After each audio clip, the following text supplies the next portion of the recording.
Marangkada na ang Tatak Pinoy 2025 ng Trade Department.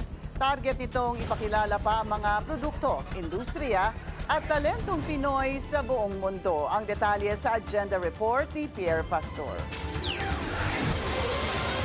Humina ang manufacturing activities ng Pilipinas mula 2021 ayon sa report ng S&P Global Manufacturing Index. Ang pagbabang ito ay nakaapekto ng malaki sa exports, employment, purchasing at iba pa. Tinukoy ng mga eksperto ang isang dahilan, ang hindi maayos na local supply chain.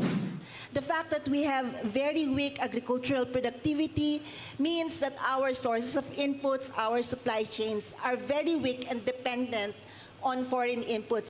Para matugunan ito, binigyang tuon ng gobyerno ang agricultural development. Isa pang naging inisyatibo ang Tatak Pinoy Strategy. Ito ang kauna-unahang national industrial policy ng bansa na isinabatas. Inaprubahan ito ni Pangulong Bongbong Marcos sa pamamagitan ng Memorandum Circular No. 104. Layunin ng Tatak Pinoy Strategy na palakasin at i-promote ang Philippine-made products and services.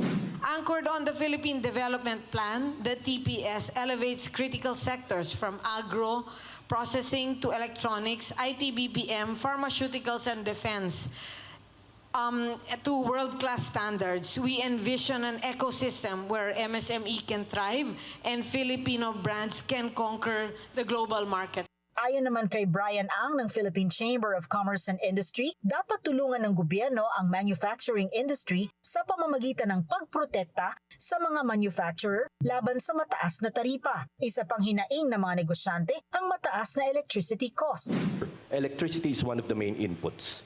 And to suspend this temporarily, I think will help a lot of our manufacturers. Ang Tatak Pinoy Act tutulong sa mga negosyante sa pagtatalaga ng green lane para sa investments at exports. Mandating all government agencies to put up green lanes for exporters and Tatak Pinoy investors to help them getting these permits and getting these BIR, BOC clearances faster. So I laud them for that. Kabilang pa sa mga probisyon ng TPA ay priority status sa Tatak Pinoy investments at pagbibigay ng access sa financing para sa mga MSME. Para sa agenda, Pierre Pastor, Billionaire News Channel.